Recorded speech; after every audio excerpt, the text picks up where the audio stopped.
मेरे प्रिय बच्चों, मैं आशा करती हूँ कि आप अपने अपने घरों में ठीक ठाक होंगे। बच्चों, आप बड़ी बेसब्री से हमारे इस वीडियो का इंतज़ार कर रहे होंगे। आशा है कि इस वीडियो को देखने के बाद आपके चेहरों पर एक बड़ी सी मुस्कान होगी। आज हम कक्षा चौथी के विषय गणित की पुस्तक गणित का जादू के दूसरे पाठ को पढ़ेंगे, जिसका नाम है लंबा और छोटा। बच्चों, सबसे पहले हम लंबे और छोटे की बात करेंगे कि यह होता क्या है। आप सब अपने आसपास छोटी बड़ी चीजें देखते हैं और उनके बारे में बात भी करते हैं। वाह, तेरी पेंसिल कितनी बड़ी है रे। मेरी पेंसिल तो छोटी हो गई। अरे देख, उसका कद कितना लंबा है।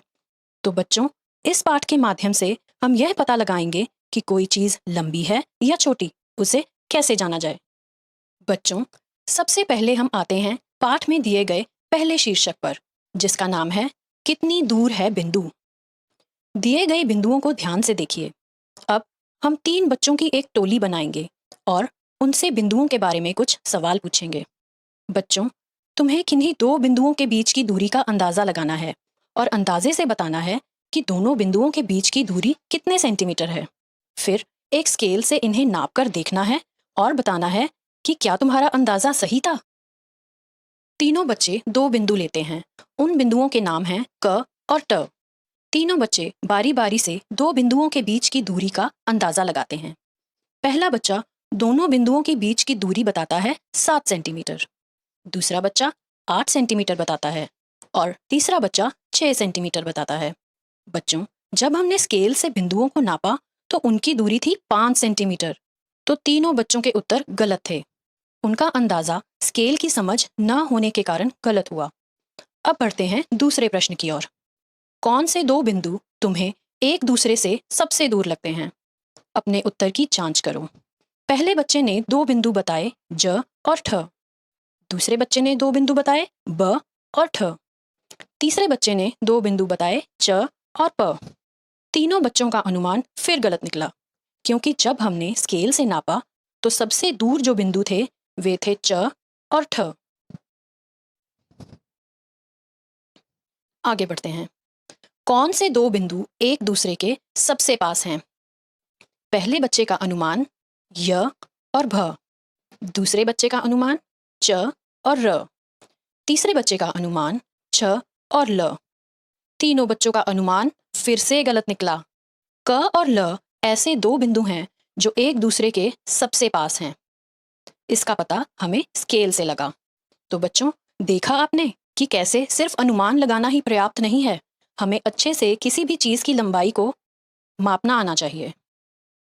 चलो, अब मैं आपको एक मजेदार किस्सा सुनाती हूँ। अकबर एक प्रसिद्ध राजा था।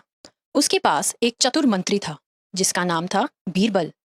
एक बार अकबर ने बीरबल से एक कठिन सा सवाल पूछा। उसने जमीन पर एक रेखा खींच दी और बीरबल से कहा कि इस रेखा को बिना मिटाए छोटा करके दिखाओ।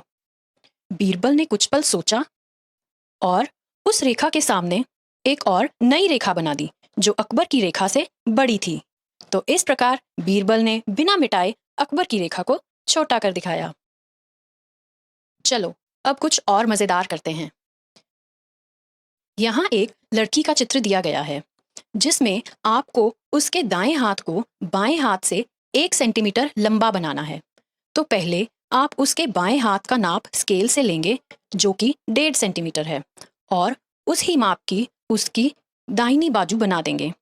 ऐसा करने के बाद आप स्केल की मदद से उसमें 1 सेंटीमीटर लंबाई और जोड़ देंगे और हो गया उसका दायां हाथ बाएं हाथ से 1 सेंटीमीटर लंबा, यानी 2.5 सेंटीमीटर। अब आपके सामने है एक कप का चित्र। आपको एक और कप बनाना है जिसकी लंबाई इस दिए गए कप से 1 सेंटीमीटर छोटी हो। तो पहले आप इस दिए गए कप की लंबाई को स्केल से माप लेंगे, जो है 2.5 सेंटीमीटर। फिर उस लंबाई में से 1 सेंटीमीटर घटा देंगे और उस घटे हुए माप यानी 1.5 सेंटीमीटर की लंबाई का एक कप और बना लेंगे। यह है एक झाड़ू का चित्र जिसकी लंबाई है 5 सेंटीमीटर। अब हमें इससे आधी लंबाई का एक और झाड़ू बनाना है। 5 सेंटीमीटर का आधा हुआ 2.5 सेंटीमीटर। तो उठाओ स्केल और बना दो 2.5 सेंटीमीटर का एक और झाड़ू। है ना आसान? यह एक आदमी का चित्र है जिसके सर पर एक ही बाल है। आओ हम इसकी मदद करें। हमें इसके सर पर एक और बाल बनाना है जिसकी लंबाई दिए गए बाल से दुगनी हो। तो हम स्केल की मदद से उसको नाप लेंगे और नाप है आधा सेंटीमीटर। फिर उसे दुगना कर देंगे यानी 1 सेंटीमीटर। अब 1 सेंटीमीटर लंबा एक और बाल बना देंगे। आओ अब हम जानें कि तुम कितने लंबे हो गए हो। क्या तुम्हें याद है कि कक्षा 3 में तुमने अपनी लंबाई नापी थी? क्या तुम्हें लगता है कि तुम लंबे हो गए हो? हाँ बिल्कुल, चाहे तो नाप कर देख लो। तुम इंची टेप या हाइट चार्ट की मदद से अपना कद नाप सकते हो।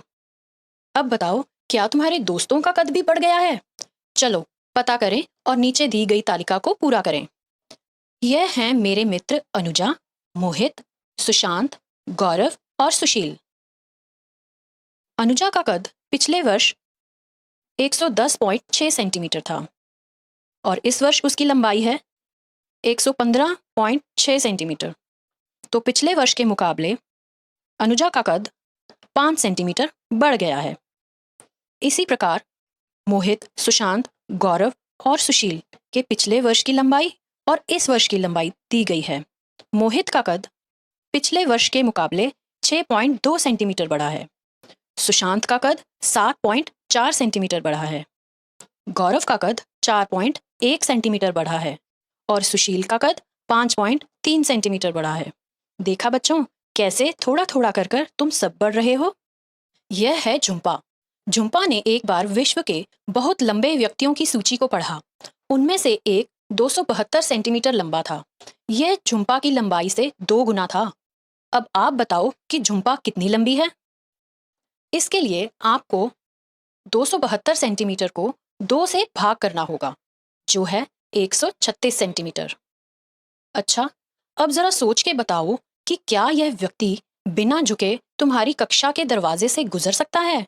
सोचो सोचो। नहीं ना, क्योंकि एक आम दरवाजे की लंबाई लगभग 183 सेंटीमीटर होती है।